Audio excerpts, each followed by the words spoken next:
Welcome back to Always Average, everyone. My name is Aaron, My name's Clay. and this is a new segment we're doing. It's called Misinformation Mondays. We wanted to do this topic because both of us personally think there's a lot of misinformation out there, and it's a way to keep us engaged with you guys on current events and to relay the news as trusted and as bias-free as we can present it.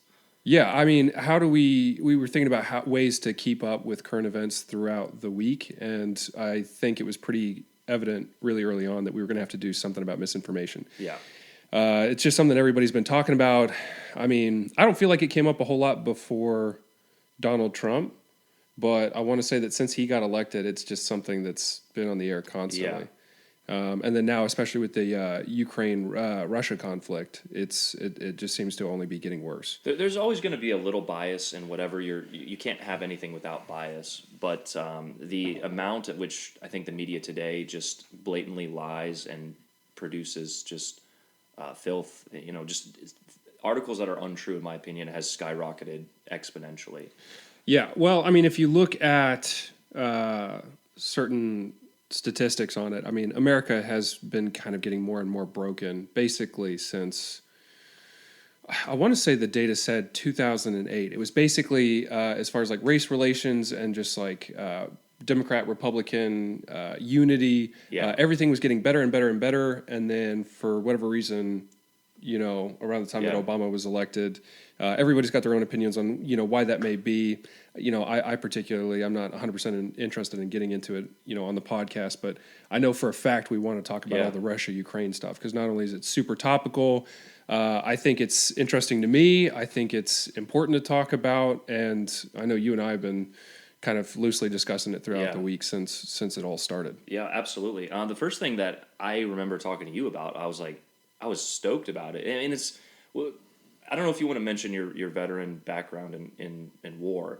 But these topics are going to be graphic. Some people may find them disturbing, and you can speak. I have no experience in this, but you do. Yeah, So. I mean, I will say I was an Air Force, like I was an F-16 mechanic, so there wasn't a whole lot of, I mean, I've got guys, that I'm friends with that have PTSD from, either having to harm somebody or, one of their buddies getting shot or anything like that. My experience was a little bit different.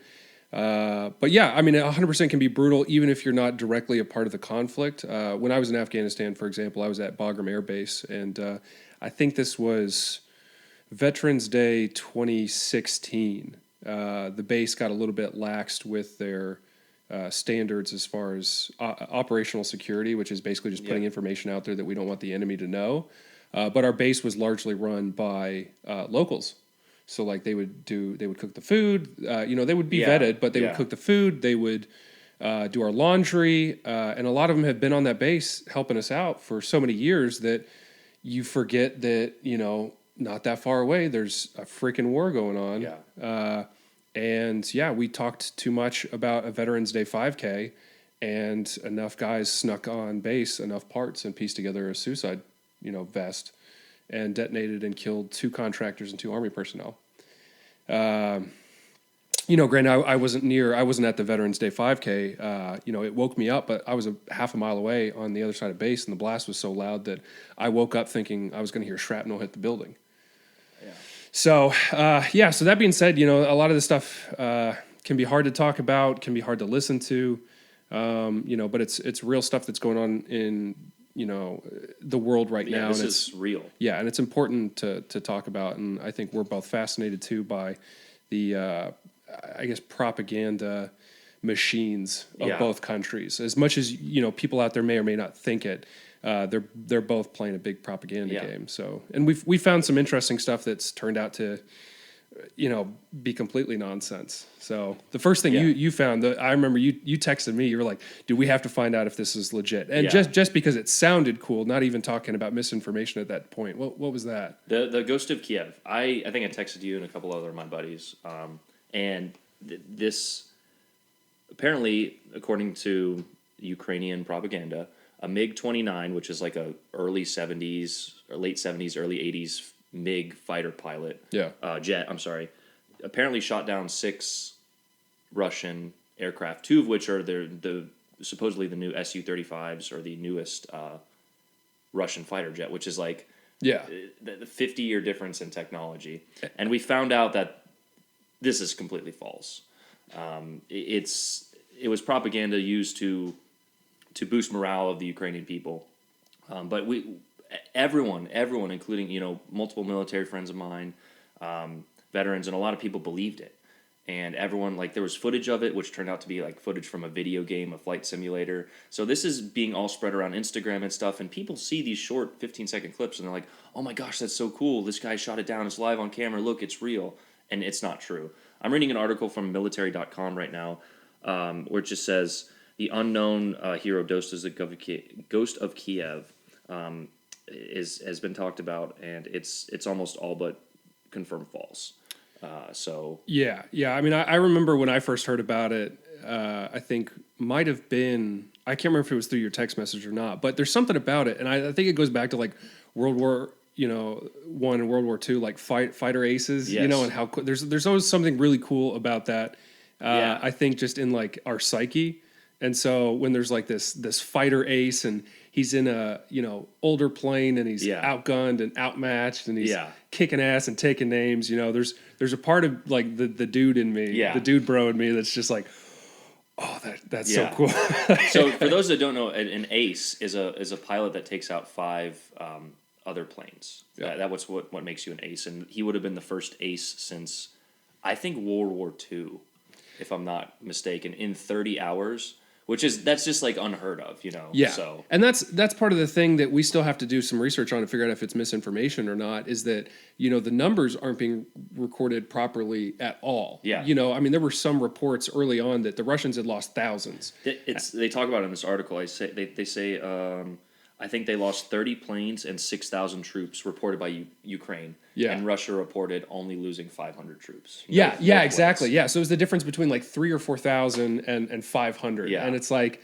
And for Russia even to report losses is, I think, significant.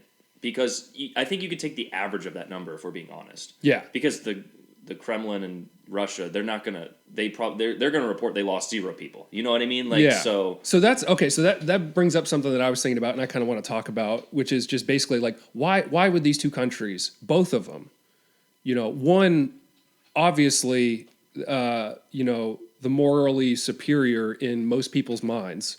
Yes. Given the nature of the conflict, yet they're probably and actively putting out propaganda. And I think it warrants a conversation of like, why would Ukraine do that? I think we kind of understand just inherently why Russia would, like you were just talking about. You're like, well, yeah, if I were them, I'd just be like, no, Russia is best. Yes. No one dies. Yes. Yeah, but why do you think the Ukrainians would? I think it's partly for more morale, and also just to gain the support of other nations, because they are hopelessly outgunned. Even though, if you and I had to place a bet, we'd say Russia probably takes Ukraine in 3 weeks. Yeah. And it's been 6. I don't even know the time frame. When was the first? Well, I remember. So one of the other things we're going to talk about is the Snake Island sailors, and I want to say that the first reportings of that was late February. Yeah. So Thursday, February 24th is according to Google here. Okay. So yeah. So that makes sense, because I think 6 weeks. I think and it seems like the misinformation was coming out almost immediately. Yeah. Because those Snake Island reports were coming out like February 25th. Talk about it. Yeah. So it was one of those things where, I completely agree with you. I think they want everyone to come to their aid as much as people are willing to.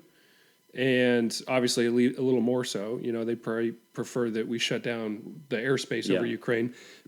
But I think most people assume that that'll directly result in World War III, because that would put us in direct conflict with basically shooting down Russian planes. And most people don't have a stomach for don't have the stomach for that. I'm not saying they should or shouldn't. Just most people, I think they've been pulled, and I want to say that most people don't want to go that far. Let's make it abundantly clear. I do not support war in any sense. I think Russia is completely in the wrong.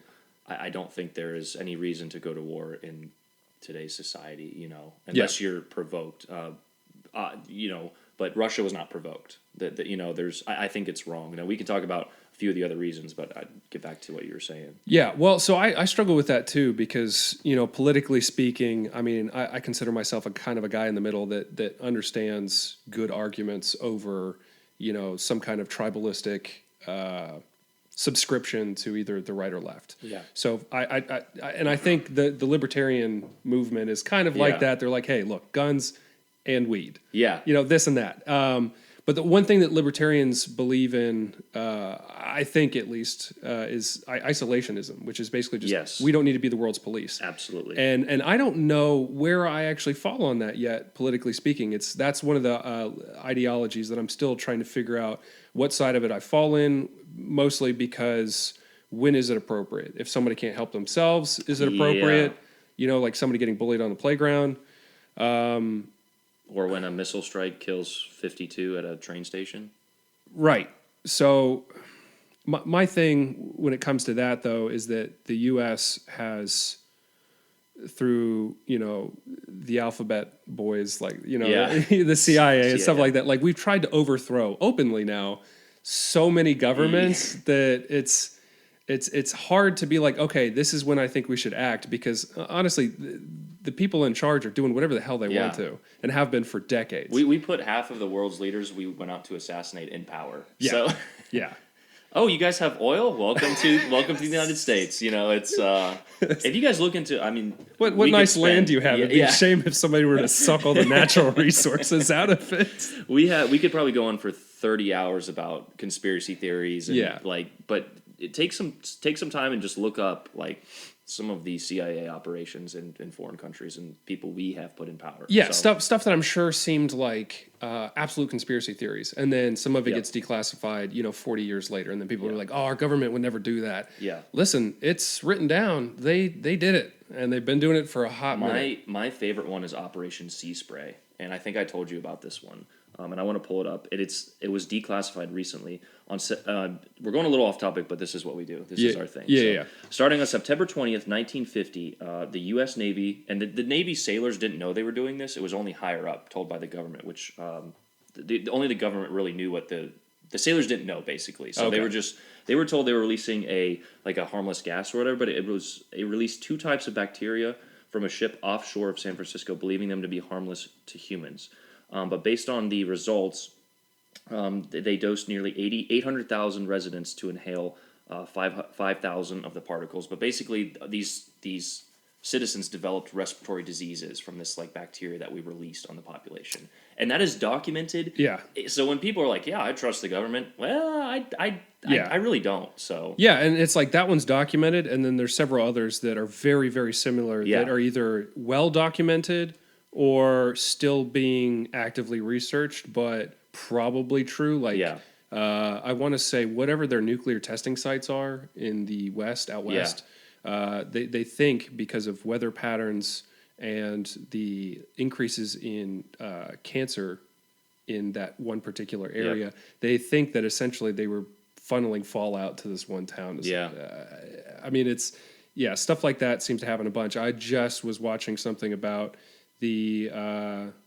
some of the first nuclear blasts, that old grainy black and white photo you first see of the big mushroom cloud when we dropped that. There were ships there.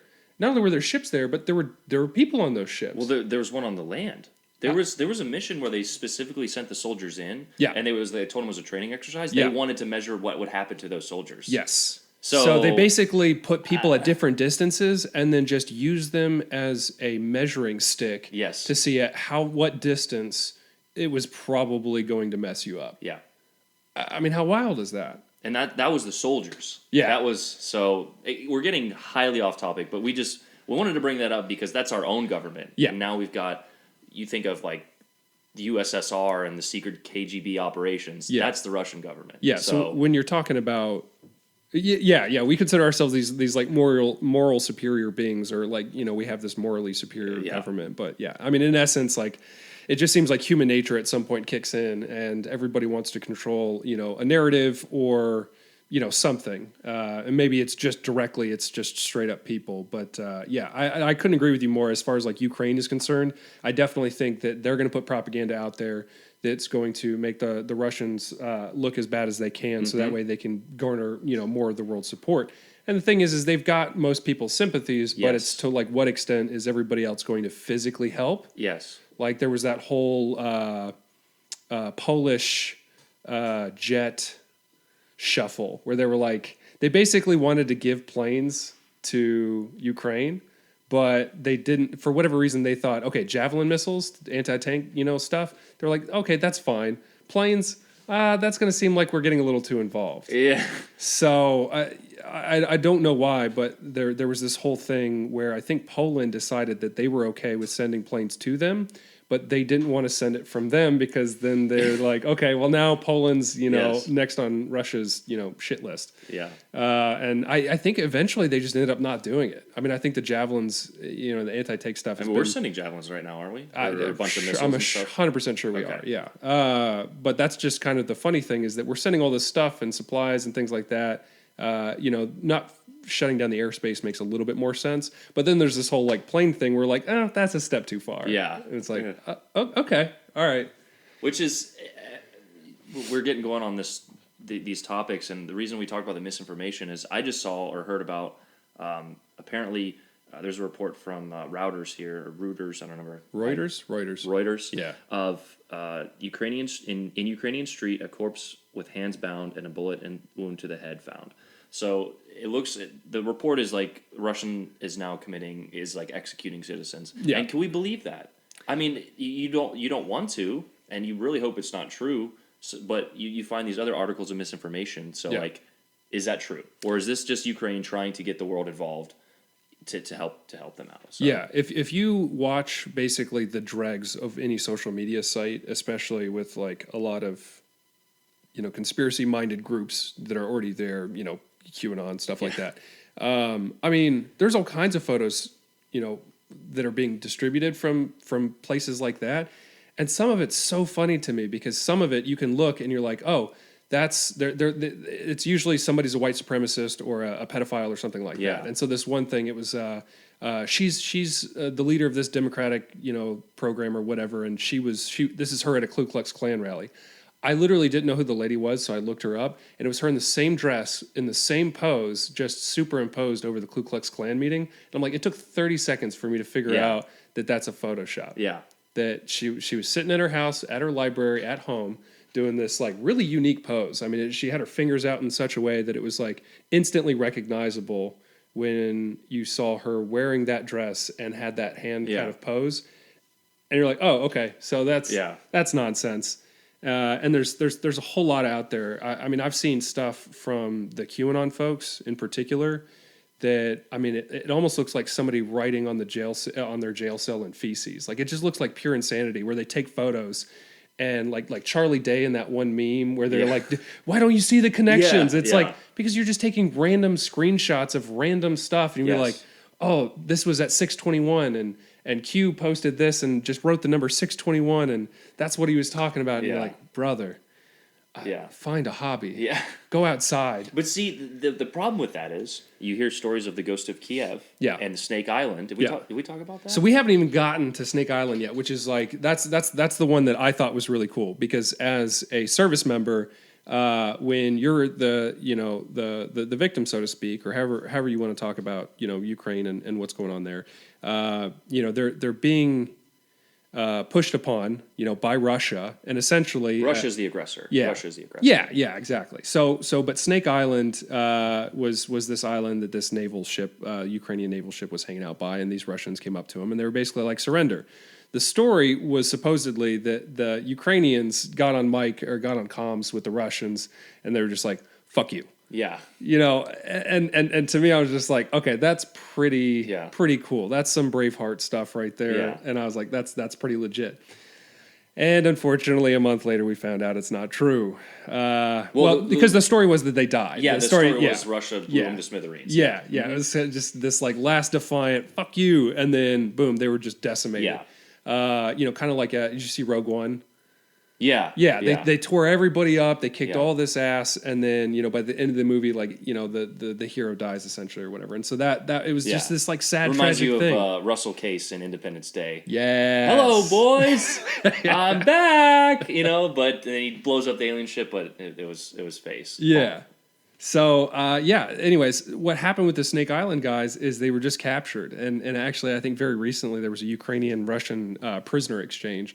And so Ukraine got back the 10 to 13, I think, soldiers I know. Okay, so I'm seeing here on NPR. Apparently, there were 19 civilian sailors that were captured off of Snake Island. So that was late February. So that makes sense. It was Okay. legit right after the start of the whole thing. Probably when Russia was making, having multiple attack vectors. One of them was clearly by water, and this defiant boat may have told the Russians to F off. Yeah. I don't know. But what sounded like this really cool story, it was just, I mean, they were captured. There was a prisoner exchange. I mean, if you really think about it, it's a really, really mundane version, given the version we were fed originally. Yeah. I mean, yeah, they were captured, and then within a month they were given back. Yeah. Compared to the really just this, what's the word? Just rebellious stand against Russia just turned out to be basically like this big old nothing burger. So. And you can understand it from Ukraine's point of view. It's like they're trying to galvanize their people. They told men ages 18 to 60 they can't leave, they have to fight. So when you hear these stories of the Ghost of Kiev, the Snake Island, it boosts morale. But as a third party looking at this, you're like, what is true and what is not? Yeah. And it brings it back to the QAnon, what you're talking about. It gives rise to half of these conspiracy theories because all of this BS information. It's like, well, now what do I believe? Because we see things like Operation Sea Spray by our own government in the 50s. And so you really, I take everything now with a grain of salt. And until it's confirmed by multiple sources, or I see the article or the picture of the guy, you know what I mean? You've seen that photo of the guy. It's like this is Vladimir Stunetskoy or whatever, and it's like no, this is just a random picture I found of a dude on the internet. It's yeah. Oh, listen, I don't know how much I can or should say, but one of my part-time jobs is basically working for a social media company, and moderating posts and stuff like that. Oh, I feel weird just even saying that, but hopefully they're never going to hear this, so screw it. Yeah. But I mean, some of the stuff that gets posted, I mean, it's hard to tell what's photoshopped anymore. I mean, I've seen, 1,000,000,001 photos that are supposed to be from Hunter Biden's laptop. And, some of them you're just like, oh, that's clearly Hunter Biden. But then there's other aspects of these photos where people are trying to say that he was either sleeping with his niece and sleeping with one of the Obama children. And it's just like, it starts with like a shred of truth. And we'll get to that as far as it being truthful in a second, the whole Hunter Biden laptop, because that was, we were told that was misinformation for about a year and a half now. During the entire election cycle. Yeah. So, but yeah, it's crazy how there's like this kernel of truth in something probably, and the next thing you know, it's like, Hunter Biden slept with all of Obama's children and any child in his family, and Marilyn this Monroe and too, that. Yeah. Lucky guy. I mean. Yeah, so we actually couldn't get a hold of the original article. I think most news sites are behind paywalls, and we're just not that far advanced yet. But the New York Post basically confirmed that the New York Times and the Washington Post have both come back and had people authenticate emails, essentially. This one part says that the New York Post had... the paper said 2 security experts used cryptographic signatures from Google and other technology companies to validate nearly 22,000 emails from 2009 to 2019, including messages related to Hunter Biden's controversial overseas business dealings. So I think all that's the stuff about, there was leaked messages that weren't really confirmed at a certain point in time where people were basically saying, oh, hey, we've caught Hunter Biden doing this. Yes. So it seems like those may have been validated. I know among those were emails that said stuff about the big guy and whether or not that was or wasn't Joe Biden and, all this other stuff. So it's hard to know to what extent everything surrounding that story is true. But at the very least, there's the existence of the laptop. Yeah. Is there any Illuminati, lizard people, stuff in there that actually exists? Who the hell knows? But I mean, at the very least, there was a laptop that verified that he was making a bunch of money. Yeah. So he was. Let's tell the whole story from. I don't know the whole story myself. So he was making a lot of money, more than should have been made for working with an energy company or nuclear. Yeah, so it was an energy company in Ukraine, and of course, there's other stories about him getting money directly from like the mayor's wife of Moscow, like $3 million there, and working with China. But Burisma specifically, I think, is like a Ukrainian energy company, and he was on the board of it. And I want to say his chief qualifications are basically getting kicked out of the military for cocaine usage. I mean, I don't try to boil down any one person to that. We all make mistakes. Yeah, 100%. But there's a lot of potential mistakes. Yeah, there's. But the one photo that I think everybody has come to believe is real is that crack pipe photo, the famous photo of him with like half passed out with like a crack pipe hanging out of his mouth. I mean, it's his face. Yeah. It's. I mean, it could be photoshopped, sure. That's one of those though where it seems pretty cut and dry. So I mean, the guy's got a history. And listen, I got my degree in social work. I'm 100% sympathetic with people that have addiction issues and everything like that. But this does seem to be a story of both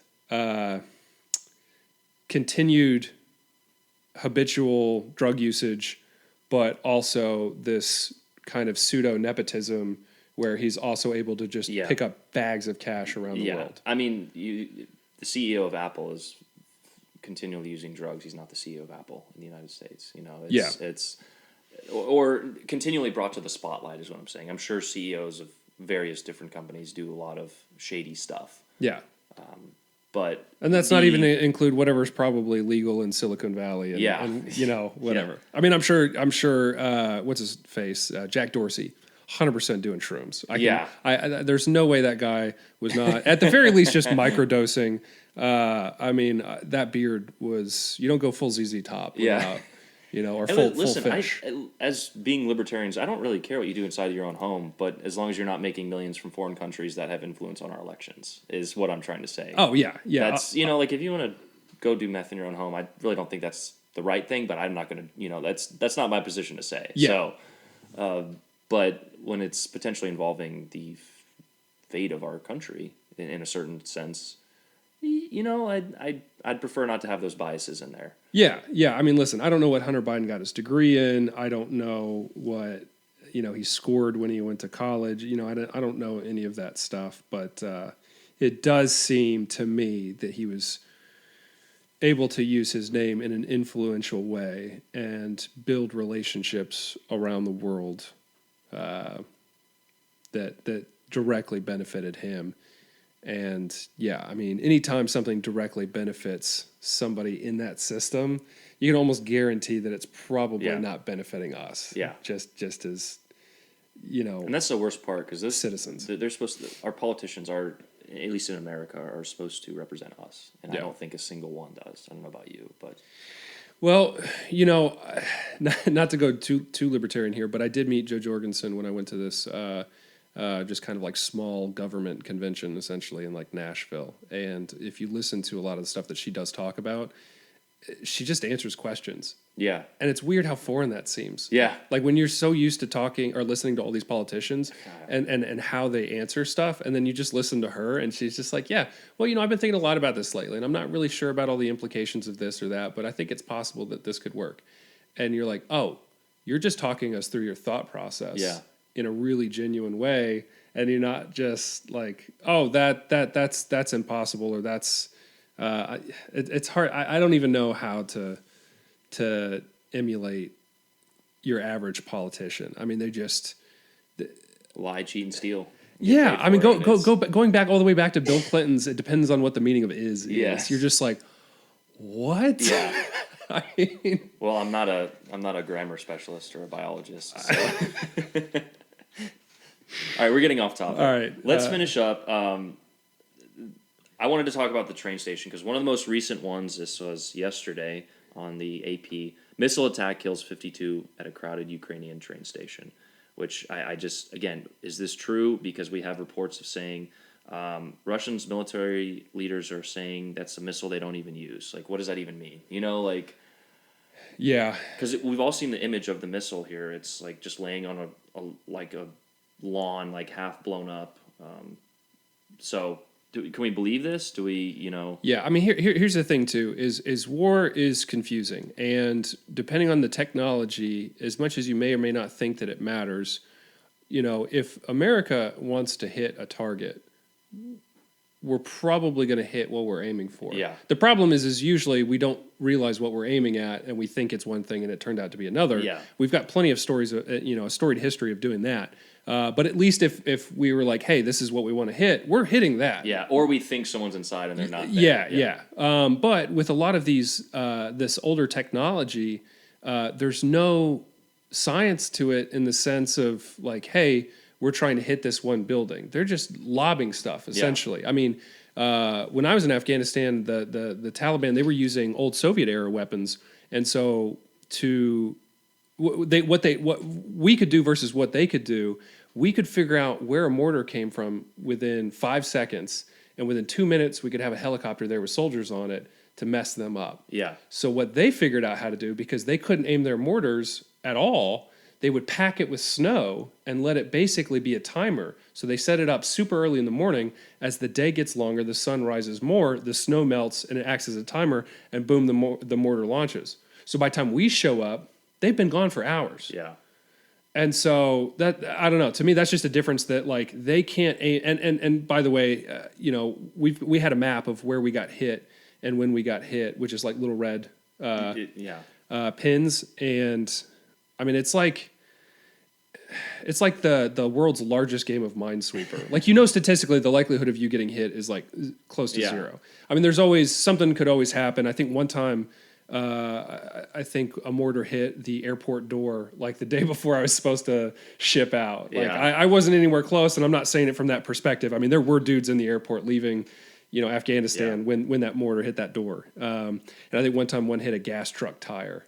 You know, it was carrying jet fuel, and it hit the tire. Nice. And didn't explode. So it was inert. So it's like, you're like, oh, thank God. But you're also like, you know, 6 inches and, you know, a prayer away from, not being in good shape. So it's interesting from that perspective too, because there's a physical capability, or there's a warfare capability that's just different from stuff that we're used to seeing. Because we may hit the wrong target, but we're hitting what we meant to hit. Yeah. I think that's what a lot of people are. We talked about this earlier.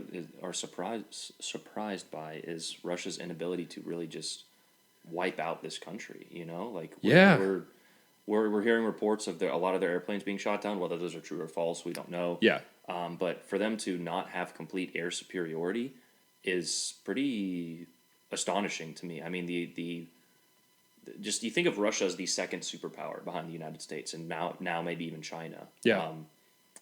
I don't remember it exactly, but I remember when Hitler wanted to invade Poland, he basically did it through misinformation and fear, and it worked. Yeah. Without ever really having to do anything. Well, and they used horses in the first battle, I think.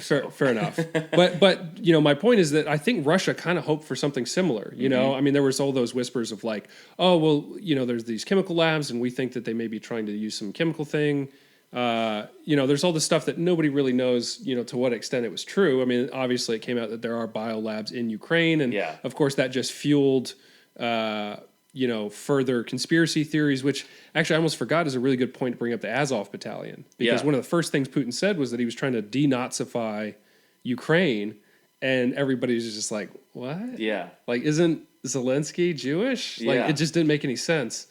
And it's legitimate. There's an Azov battalion that is essentially a sanctioned pseudo National Guard unit of Ukraine, and they exist. I mean, I don't know the facts on the ground. I don't know how everybody feels about it, or like what's that all about. I think as of right now, Ukraine's probably just thinking, and President Zelensky's probably thinking, like, we'll take whatever we can get. Yeah. I mean.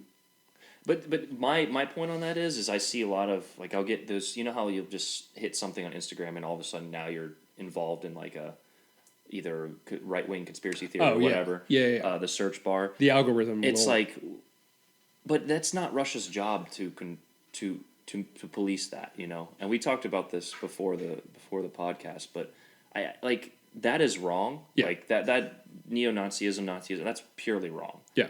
But who, like, is that Russia's job to invade a country and potentially hit a train station, killing 50 civilians just to get rid of that? No, that's not the reason they're invading. Number one. Yeah. Number two, that's not their job. Like Yeah. so for people to defend like the invasion based off that fact, like that's just purely wrong, in my opinion. Yeah, no, 100%. I think it's perfectly. I think we're as human beings perfectly capable of holding two ideas in our head at the same time, which is that like, yeah, maybe Ukraine has a Nazi problem. I mean, we've already been talking about the level of corruption and Joe Biden and or Hunter Biden and his dealings in Burisma, which I don't know, may or may not be on the up and up. I mean, there's. We will find out probably years from now to what extent his involvement, was legitimate or illegitimate. So I'm, to be determined on a lot of that, I suppose. But you can believe that, there may be a Nazi battalion, and that is heinous, but also that's probably not why Russia's involved. Yeah. I was saying to you earlier off cam, or off mic, I'm pretty sure that it just boiled down to this weird, I guess, it's reverence. economic one. It's, I think, financially. Okay, fair enough. Is probably number one. They want access to the water ports, and it's an annexed territory, right? Or they're trying to annex. Yeah. So and that was the thing, is I almost didn't think Russia was even going to do anything at first, because there are these two territories that are kind of in dispute, but also just like super Russia friendly. So they just kind of been doing their own thing. And I think Russia was like, no, we want to make it official. Yeah. And so there were all these talks beforehand when they were just moving troops to the border, where you thought, oh, maybe this is just going to be a big, a bluff, or not necessarily a bluff, but it's just going to be a puffing of the chest saying like, hey, if you don't give us what we want, we're going to do X, Y, and Z. And so, it wasn't clear to me that whoever it was, whether it was, NATO agreeing to it, or, whatever conglomeration of countries in conjunction with Ukraine, were just going to be like, okay, you do what you got to do. Yeah. We're not going to fight you that hard on it, like, or just say right out, you have it. So for me, I thought there was going to be this diplomatic play where Russia was going to get whatever it wanted without actually ever doing anything. And I want to say within the week, they were like moving. Yeah. And I wasn't sure that was going to happen. And then I got a text from a friend, and she was like, hey, I've been talking to people that know better. You're going to want to buy gas and groceries. And no shit, within the hour, Russia had moved. Yeah. So it's cool to have friends like that. I guess, man. I mean, I'll be honest. My taint was in my chest. I mean, it was not like I've never had any kind of communication with anybody that close to a conflict that wasn't just some random enlisted guy. Yeah. I mean, there's I don't know what you want to call it, clandestine operations that happen in the Air Force. They call them OSI, but I don't know to what extent those guys operate. But I don't know. One person knowing that the conflict is like started. Yeah, I don't know. It freaked me out a little bit, but I'm definitely always answering those text messages. That person's text messages. KGB from here on out. That's we'll leave it at that. We'll leave it at that. Just the weird circumstance that happened. But what else? I think that's good for Misinformation Monday. We really talked about everything. Yeah, especially for our first episode. Like we said, guys, this is just something that we want to do to talk about topical stuff, plus just stuff going on in the world, current events. I wanted to bring up the pipeline that you mentioned, like our pipeline, but I think that's a whole we could spend. Which one? The Keystone Pipeline. Oh yeah. You talked about gas prices, and I wanted to bring that up. Yeah. A lot of people don't know that it wouldn't have helped that much, but it would have helped. It definitely would have helped. Yeah, and people think that like, oh, it would have been. Well, we were actually giving a lot of that oil away if you actually look at it. Yeah, and there is still a pipeline, but the section that was canceled would have helped. Like it would have brought additional oil. And natural gas down. I'm glad you said that, because I think when the information comes down through the pipeline, it's very Democrat-Republican. Like with the Hunter Biden laptop, it 100% exists, maybe. It 100% doesn't exist. Probably not the case. Yeah. Ukraine. It's that one's a little bit sketchier, because I will say that there's a lot of Republican people that are getting flack for being like pro-Putin. That 100% exists too. I've seen it. There's people all over the internet that are 100%. If the Ukrainians are Nazis, then Putin's doing the right thing. Yeah, it exists. Yeah. And I will say it does seem to come from the right. Yeah, and that's what it just kind of we talked about. It just bugs me. It's like it's wrong. Like civilians are getting in the crossfire. War is bad. So Yeah. that's how I feel about it. Like I said. Yeah. Okay. Well, guys, that'll be it for this episode of Misinformation Monday. But yeah, we look forward to doing this again and trying putting this out on a weekly basis. Obviously, hopefully on Mondays. But yeah, we appreciate you listening. Always average. Signing off. See you guys.